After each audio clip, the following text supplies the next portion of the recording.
प्रिय विद्यार्थियों, ये कोटिल का चौथा वीडियो है। इसमें सप्तांग सिद्धांत को समझेंगे।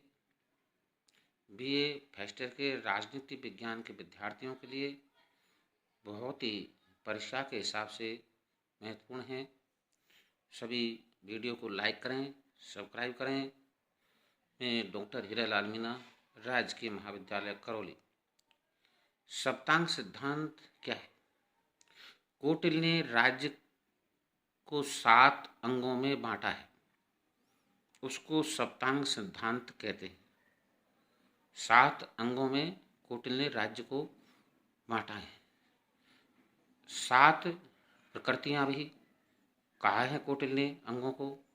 तो सप्तांग सिद्धांत की जो प्रकृति है 7, वो है पहली स्वामी, दूसरी आमित्य, तीसरी जनपद, चौथी दुर्ग, पांचवी कोश और छठा दंड और 7वां अंग है मित्र। अब आपको इस सप्तांग सिद्धांत को व्याख्या के रूप में समझना है कि राज्य को परिभाषित करते हुए कोटिल लिखता है कि स्वामी यानी कि राजा, आमित्य मंत्री, जनपद जन और भूमि, दुर्ग महल, कोश सेना और कोश धन, दंड न्याय व्यवस्था और मित्र दोस्त। ये 7 प्रकृतियां हैं। ये सातों प्रकृतियां मिलकर वास्तविक राज्य का निर्माण करती है तथा राजनीतिक संतुलन बनाए रखती है। इन 7 को मिलाकर राज्य का निर्माण होता है, ऐसा कोटिल कहते हैं। अब एक एक करके समझते हैं। स्वामी यानी कि राजनीति सत्ता का प्रयोग करता है स्वामी, जो राजा होता है। दूसरा आमित्य, राज्य को के कार्यों में परामर्श देते हैं तथा उनकी सिद्धि में सहायक होते हैं राजा की में। जनपद जन और भूमि का बोध कराता है। दुर्ग आश्रय स्थान जहाँ रहते हैं, अर्थात किले एवं नगर को अभिव्यक्त करता है। कोश राज्य की जीवन रेखा है। दंड सुरक्षा व्यवस्था और न्याय के लिए आवश्यक है। मित्र अंतर्राज्यीय संबंधों, युद्ध आदि के लिए मित्र आवश्यक है, ऐसा कोटिल मानते हैं। कोटिल के द्वारा दी गई राज्य की यह उपरोक्त परिभाषा केवल पूर्ण है, बल्कि इसमें राज्य की आधुनिक परिभाषा के सभी तत्व, लोग, भूमि, सरकार, संप्रभुता आदि सभी शामिल हैं। अतः ये कोटिल की परिभाषा आधुनिक समय में भी सटीक और सही है।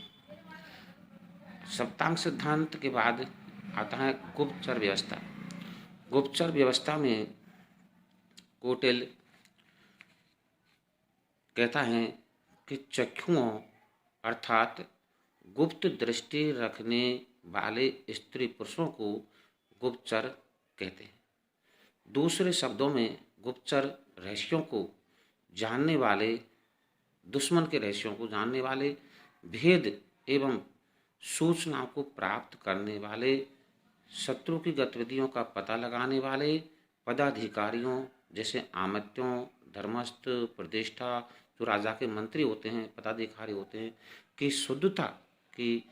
शुद्धता का पता लगाने वाले, प्रजा की मन स्थिति का पता लगाने वाले ऐसे स्त्री पुरुषों को गुप्तचर कहा जाता है। कोटिल ने गुप्तचरों के बहुत से प्रकार बताए हैं, जिनमें तपस्वी, सन्यासी, घुमक्कड़, भाट, इंद्रजालिक, अपनी इच्छा से भ्रमण करने वाले, यम चित्र दिखाने वाले, शकुन विद्या वाले, ज्योतिष वैद्य, उन्मत्त यानी झाड़ फूंक वाले, गूंगे, बधिर, मूर्ख, व्यापारी, कारीगर, नट, भांड, छात्र के रूप में, गरीब किसान के रूप में, पशुपालक के रूप में, अनाथ के रूप में, विधवा के रूप में, किसी भी रूप में गुप्तचर का काम कोई भी स्त्री पुरुष करता है उसे गुप्तचर कहते हैं। ये राजा की बहुत ही मजबूत गुप्तचर व्यवस्था थी प्राचीन काल में। धन्यवाद।